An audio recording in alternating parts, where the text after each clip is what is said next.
Railway bridge ಬಳಿ suit ಕೇಸ್ನಲ್ಲಿ ಬಾಲಕಿಯ ಶವ ಪತ್ತೆಯಾಗಿದೆ. ಈ ಪ್ರಕರಣಕ್ಕೆ ಸಂಬಂಧಪಟ್ಟ ಹಾಗೆ ಅತ್ಯಾಚಾರಗೈದು ಬಾಲಕಿಯನ್ನ ಕೊಲೆ ಮಾಡಿರುವಂತಹ ಆರೋಪಿಗಳು ಅರೆಸ್ಟ್ ಆಗಿದ್ದಾರೆ. ಆನೇಕಲ್ನ ಸೂರ್ಯನಗರದ ಬಳಿ ಸೂಟ್ ಕೇಸ್ನಲ್ಲಿ ಶವ ಪತ್ತೆಯಾಗಿತ್ತು. ಅತ್ಯಾಚಾರಗೈದು ಭಯಾನಕವಾಗಿ ಬಾಲಕಿಯನ್ನ ಹಲ್ಲೆ ಮಾಡಿ ಆಕೆಯನ್ನ ಕೊಲೆ ಮಾಡಲಾಗಿತ್ತು. ಬಿಹಾರದಿಂದ ಬಾಲಕಿಯನ್ನ ಕರೆತಂದು ಅತ್ಯಾಚಾರ ಮಾಡಿ ಕೊಲೆ ಮಾಡಲಾಗಿತ್ತು. ಆ ಬಳಿಕ ಸೂಟ್ಕೇಸ್ನಲ್ಲಿ ಶವವನ್ನ ತುಂಬಿದ್ರು, ಎಸೆದಿದ್ರು ಆ ಸೂಟ್ಕೇಸನ್ನ ಆರೋಪಿಗಳು. ಈಗ ಆರೋಪಿ ಆಶಿಕ್ ಕುಮಾರ್ಗೆ ಸಾಥ್ ಕೊಟ್ಟಂತಹ 6 ಮಂದಿಯನ್ನು ಪೊಲೀಸರು ಅರೆಸ್ಟ್ ಮಾಡಿದ್ದಾರೆ. ಸಿಸಿಟಿವಿ ದೃಶ್ಯದ ಆಧಾರದಲ್ಲಿ ಪ್ರಕರಣವನ್ನ ಭೇದಿಸಿದ್ದಾರೆ ಪೊಲೀಸರು. ಕಳೆದ ತಿಂಗಳು 21ರಂದು ರೈಲ್ವೆ ಬ್ರಿಡ್ಜ್ ಬಳಿ ಶವ ಪತ್ತೆಯಾಗಿತ್ತು. ಯಾರು ಈ ತರ ಮಾಡಿರೋದು ಅನ್ನೋದರ ಬಗ್ಗೆ ಪೊಲೀಸರು ತಲೆ ಕೆಡಿಸಿಕೊಂಡು ಸಿಸಿಟಿವಿ ದೃಶ್ಯಗಳ ಆಧಾರದ ಮೇಲೆ ಪ್ರಕರಣವನ್ನ ಭೇದಿಸಿದ್ರು. ಇದೀಗ ಈ ಪ್ರಕರಣಕ್ಕೆ ಸಂಬಂಧಪಟ್ಟ ಹಾಗೆ ಆರೋಪಿ ಆಶಿಕ್ ಸೇರಿದಂತೆ ಆತನಿಗೆ ಸಹಾಯ ಮಾಡಿದಂತಹ 6 ಮಂದಿಯನ್ನ ಪೊಲೀಸರು ಅರೆಸ್ಟ್ ಮಾಡಿದ್ದಾರೆ. ಈ ಪ್ರಕರಣದಲ್ಲಿ ಒಂದು ಕೃತ್ಯ ನಡೆದಿರುವುದು, ಆಕೆಯನ್ನ ಬಿಹಾರದಿಂದ ಇಲ್ಲಿಗೆ ಕರೆತರಲಾಗಿತ್ತು, ಆಕೆಯ ಮೇಲೆ ಹಲ್ಲೆಯನ್ನು ನಡೆಸಲಾಗಿತ್ತು, ಅತ್ಯಾಚಾರವನ್ನ ಮಾಡಲಾಗಿತ್ತು, ಕೊಲೆಯನ್ನು ನಡೆಸಲಾಗಿತ್ತು.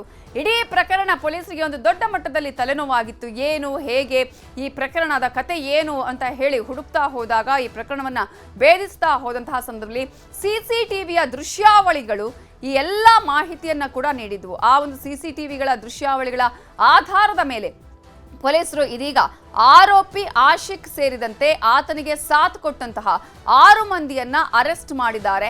ಈ ಬಾಲಕಿಯ ಶವವಿರೋ ಸೂಟ್ಕೇಸ್ ನೋಡಿ, ಅದನ್ನ ಹೊತ್ಕೊಂಡು ಹೋಗ್ತಾ ಇರುವಂತದ್ದು, ತಗೊಂಡು ಹೋಗ್ತಾ ಇರುವಂತಹ ದೃಶ್ಯ, ಅದನ್ನ ಅಂದ್ರೆ ಬಿಸಾಡೋದಕ್ಕೆ ತಗೊಂಡು ಹೋಗ್ತಾ ಇರುವಂತಹ ದೃಶ್ಯವನ್ನ ಕೂಡ ನೀವು ಸಿಸಿಟಿವಿಯಲ್ಲಿ ಗಮನಿಸಬಹುದು. ಯಾರು ಹಿಂಗೆ ತಗೊಂಡು ಹೋಗಿದ್ದಾರೆ, ಯಾರ್ಯಾರು ಸಹಾಯ ಮಾಡಿದ್ದಾರೆ, ಇವರೆಲ್ಲರನ್ನ ಕೂಡ ಇದೀಗ ಪೊಲೀಸರು ಅರೆಸ್ಟ್ ಮಾಡಿರುವಂತಹ ಒಂದು ಘಟನೆ ನಡೆದಿದೆ. ಈಗಾಗಲೇ ಪ್ರಕರಣವನ್ನ ಭೇದಿಸಿದ್ದಾರೆ ಪೊಲೀಸರು.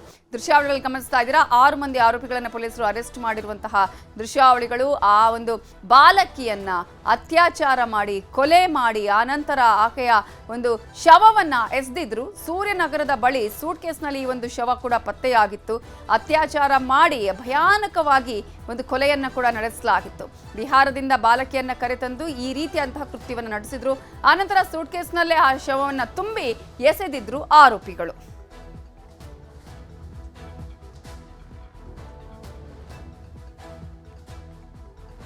ಲೈಂಗಿಕ ಕ್ರಿಯೆಗೆ ಸಹಕರಿಸದ ಹಿನ್ನೆಲೆಯಲ್ಲಿ ಅತ್ಯಾಚಾರವನ್ನ ಮಾಡಿದ್ದು, ಆ ಬಳಿಕ ಖಾಸಗಿ ಅಂಗಕ್ಕೆ ಬಿಯರ್ ಬಾಟ್ಲಿಯಿಂದ ಹಲ್ಲೆಯನ್ನ ಮಾಡಿದ್ದಾರೆ. ತನಿಖೆಯ ವೇಳೆ ಬಯಲಾಗಿದೆ ಈ ಪಾಪಿಯ ಕ್ರೌರ್ಯ.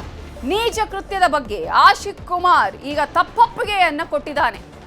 ತಾನು ಯಾವ ರೀತಿ ಕ್ರೌರ್ಯವನ್ನ ಮೆರೆದಿದ್ದೀನಿ ಅನ್ನೋದನ್ನ ಬಾಯಿ ಬಿಟ್ಟಿದ್ದಾನೆ ಆತ. ಆ ಪುಟ್ಟ ಬಾಲಕಿ ಬಿಹಾರದಿಂದ ಆಕೆಯನ್ನ ಕರೆತಂದು ಇಲ್ಲಿ ಇಂತಹ ಒಂದು ಹೀನ ಕೃತ್ಯವನ್ನ ನಡೆಸಿದ್ರು.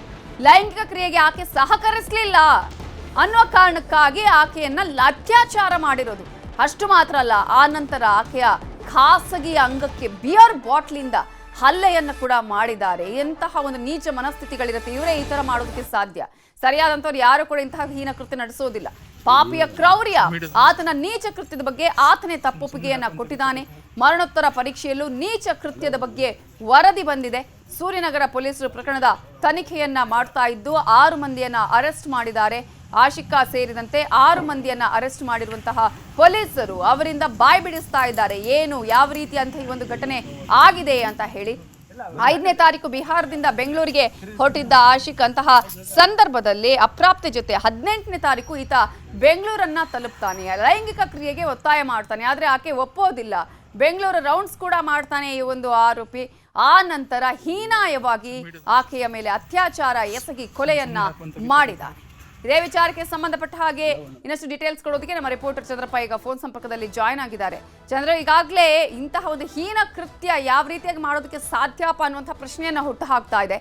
ಇಡೀ ಪ್ರಕರಣವನ್ನ ಯಾವ ರೀತಿಯಾಗಿ ಪೊಲೀಸರು ಭೇದಿಸಿದ್ದಾರೆ?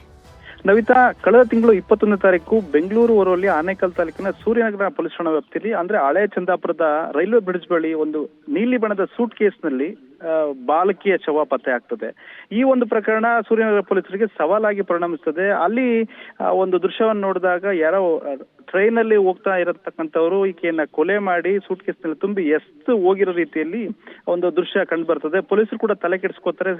ಎಲ್ಲ ಆ ಒಂದು ಭಾಗದಲ್ಲಿ ತಮಿಳುನಾಡು ಮತ್ತೆ ಕರ್ನಾಟಕ ಬೆಂಗಳೂರು ಸೇರಿದಂತೆ ಈ ಭಾಗದಲ್ಲಿ ಎಷ್ಟು ಟ್ರೈನ್ಗಳು ಓಡಾಡ್ತವೆ ಅದ್ರ ಬಗ್ಗೆ ಕೂಡ ಮಾಹಿತಿ ತಗೊಂಡು ಎಲ್ಲಾ ರೈಲ್ವೆ ಸ್ಟೇಷನ್ಗಳನ್ನು ಪರಿಶೀಲನೆ ಮಾಡ್ತಾರೆ. ಯಾವುದೇ ರೀತಿ ಮಾಹಿತಿ ಲಭ್ಯ ಆಗೋದಿಲ್ಲ. ಈ ನಡುವೆ ಬಿಹಾರದ ಪೊಲೀಸರಿಂದ ಸೂರ್ಯನಗರ ಪೊಲೀಸರಿಗೆ ಒಂದು ಕರೆ ಬರ್ತದೆ. ಈ ರೀತಿ 17 ವರ್ಷದ ರೀಮಾ ಕುಮಾರಿ ಅನ್ನುವಂಥವಳನ್ನ ಕೊಲೆ ಮಾಡಿ ಅತ್ಯಾಚಾರ ಕೂಡ ಮಾಡಿ ಬಳಿಕ ಕೊಲೆ ಮಾಡಿ ಆಕೆಯನ್ನ ನಿಮ್ಮ ಒಂದು ಪೊಲೀಸ್ ಠಾಣಾ ವ್ಯಾಪ್ತಿಯ ರೈಲ್ವೆ ಬ್ರಿಡ್ಜ್ ಬಳಿ ಎಷ್ಟು ಹೋಗಿರೋ ಆರೋಪಿಗಳನ್ನ ನಾವು ಬಂಧಿಸಿದ್ದೇವೆ ಅಂತ ಹೇಳಿ ಕೂಡಲೇ ಸೂರ್ಯನಗರ ಪೊಲೀಸರು ಬಿಹಾರಕ್ಕೆ ಹೋಗ್ತಾರೆ. ಅಲ್ಲಿ ವಿಚಾರಣೆ ಮಾಡಲಾಗಿ ಈತ 13ನೇ ತಾರೀಕು ಅಪ್ರಾಪ್ತ ಬಾಲಿಕೆ ಅಂದ್ರೆ 10ನೇ ತರಗತಿ ಓದ್ತಾ ಇರ್ತಕ್ಕಂಥ ರೀಮಾ ಕುಮಾರಿಯನ್ನ ಕೇವಲ 2 ದಿವಸದಲ್ಲಿ ಅಂದ್ರೆ 15ನೇ ತಾರೀಕು ಆಕೆಯನ್ನ ಪುಸಲಾಯಿಸಿ ಆಕೆಗೆ ಪ್ರೀತಿ ಮಾಡೋ ನೆಪ ಒಡ್ಡಿ ಆಕೆಯನ್ನ ಕರೆದುಕೊಂಡು ಬೆಂಗಳೂರಿಗೆ ಬಂದಿರ್ತಾರೆ. ಅಂದ್ರೆ 15ನೇ ತಾರೀಕು ಬಿಹಾರ ಬಿಟ್ಟಂತ ಈತ 18ನೇ ತಾರೀಕು ರೈಲ್ನಲ್ಲಿ ಬೆಂಗಳೂರಿಗೆ ಬಂದಿರ್ತಾನೆ. ಬೆಂಗಳೂರು ಕೂಡ ಆಕೆ ಜೊತೆ ರೌಂಡ್ಸ್ ಹೊಡೆದಿರ್ತಾನೆ. 18ನೇ ತಾರೀಕು ರಾತ್ರಿ ತನ್ನ ಸಂಬಂಧಿ ಮುಖೇಶ್ ಮನೆಗೆ ಬಂದು ಅವರಲ್ಲಿ ರಾತ್ರಿ ಕಳೆದಿರ್ತಾರೆ. ಆದ್ರೆ ಆಕೆಗೆ ಸಾಕಷ್ಟು ಬಾರಿ ಆತ ಹಿಂಸೆ ಕೊಟ್ಟಿರ್ತಾನೆ, ಲೈಂಗಿಕವಾಗಿ ಸಹಕರಿಸಬೇಕು ಅಂತ ಹೇಳಿ. ಆದ್ರೆ ಆಕೆ ಸಹಕರಿಸಿರೋದಿಲ್ಲ. ಅವತ್ತು ಬೆಳಿಗ್ಗೆ ಒಂದು ಸುಮಾರು 7 ರಿಂದ 9 ಗಂಟೆ ನಡುವೆ ಆಕೆಯ ಮೇಲೆ ಅತ್ಯಾಚಾರ ಮಾಡಿ ಅತ್ಯಂತ ನೀಚ ಕೃತ್ಯವನ್ನು ಎಸಗಿರ್ತಾನೆ. ಆಕೆ ಸಹಕರಿಸಿದ ಹಿನ್ನೆಲೆ ಆಕ್ರೋಶಗೊಂಡಂತ ಈತ ಅತ್ಯಾಚಾರ ಮಾಡಿ ಆಕೆಯ ಖಾಸಗಿ ಅಂಗಕ್ಕೆ ಕೂಡ ಬಿಯರ್ ಬಾಟ್ಲಿಯಿಂದ ಹಲ್ಲೆ ಮಾಡಿ ಜೊತೆಗೆ ರಾಡ್ನಿಂದ ಆಕೆಯ ಬೆನ್ನು ಮೂಳೆ ಕೂಡ ಮುರಿದೋಗೋ ರೀತಿಯಲ್ಲಿ ಹಲ್ಲೆ ಮಾಡಿ ಅಂದ್ರೆ ಉಸಿರುಗಟ್ಟಿಸಿ ಆಕೆಯ ಕುತ್ತಿಗೆಯನ್ನು ಕೂಡ ಮುರಿದಿರ್ತಾನೆ. ಅಂದ್ರೆ ಅತ್ಯಂತ ಬ್ರೂಟಲ್ ಆಗಿ ಆಕೆಯನ್ನ ಕೊಲೆ ಮಾಡಿರ್ತಾನೆ. ಕೊಲೆ ಆದ ಬಳಿಕ ಅಲ್ಲೇ ಇತ್ತಂತ ತನ್ನ ಸಂಬಂಧಿಕರಿಗೆ ಕೂಡ ಆತ ಮಾಹಿತಿ ಕೊಡ್ತಾನೆ. ಅಂದ್ರೆ ಪ್ರಾರಂಭದಲ್ಲಿ ಸುಸೈಡ್ ಮಾಡ್ಕೊಂಡ್ಲು ಅಂತೇಳಿ ಬಳಿಕ ಅವ್ರು ಕೇಳಿದಾಗ ಅವರಿಗೆ ಮಾಹಿತಿ ನೀಡ್ತಾನೆ. ಸೊ ಅವರೆಲ್ಲ ಸೇರಿ ಒಂದು ಪಕ್ಕ ಪ್ಲಾನ್ ಮಾಡ್ತಾರೆ. ಅಲ್ಲೇ ಇದ್ದಂತ ಒಂದು ನೀಲಿ ಬಣ್ಣದ ಸೂಟ್ ಕೇಸ್ನಲ್ಲಿ ಆಕೆಯನ್ನು ತುಂಬಿ ರಾತ್ರಿ ಒಂದು 9 ಗಂಟೆ ಸುಮಾರಿಗೆ ಕ್ಯಾಬ್ ಅನ್ನ ಕರೆಸ್ಕೊಂಡು ಅವರು ಚಂದಾಪುರ ಬ್ರಿಡ್ಜ್ ಬಳಿ ರೈಲ್ವೆ ಬ್ರಿಡ್ಜ್ ಬಳಿ ಎಸ್ಕೇಪ್ ಆಗಿರ್ತಾರೆ. ಈ ಒಂದು ಘಟನೆ ಸೂರ್ಯನಗರ ಪೊಲೀಸರು ತನಿಖೆ ವೇಳೆ ಇವರೆಲ್ಲರೂ ಕೂಡ ಬಾಯ್ಬಿಟ್ಟಿದ್ದಾರೆ, ಒಪ್ಕೊಂಡಿದ್ದಾರೆ ಕೂಡ. ಹಾಗಾಗಿ ಸೂರ್ಯನಗರ ಪೊಲೀಸರು ಅವರನ್ನು ಅರೆಸ್ಟ್ ಮಾಡಿ ತನಿಖೆ ಕೂಡ ನಡೆಸ್ತಾ ಇದ್ದಾರೆ. ನವಿತಾ, ಅಂದ್ರೆ 6 ಜನ ಇದ್ರ ಇವ್ರಿಗೆ ಯಾರ್ಯಾರು ಹೆಲ್ಪ್ ಮಾಡಿದ್ರು ಅವರೆಲ್ಲರೂ ಕೂಡ ಬಿಹಾರದವರೇನಾ? ಎಲ್ಲಿ ಅವರು? ಜೊತೆಗೆ ಇವರು ಎಸ್ಕೇಪ್ ಆಗಿ ಬಿಹಾರಕ್ಕೆ ಹೋಗಿದ್ದ ಹೇಗೆ? ಅಲ್ಲಿ ಹೇಗೆ ಪೊಲೀಸರಿಗೆ ಸಿಕ್ಕಿಬಿದ್ರು ಇವರು? ನವಿತಾ, ಆಶಿಕ್ ಕುಮಾರ್ ಪ್ರಾರಂಭದಲ್ಲಿ ಅವನು ಈಕೆಯನ್ನ ಕೊಲೆ ಮಾಡಿ ಅತ್ಯಾಚಾರ ಮಾಡಿ ಏನು ಕೃತ್ಯ ನಡೆದಿರುತ್ತೆ ಇದು ಹೇಳೋದಿಲ್ಲ.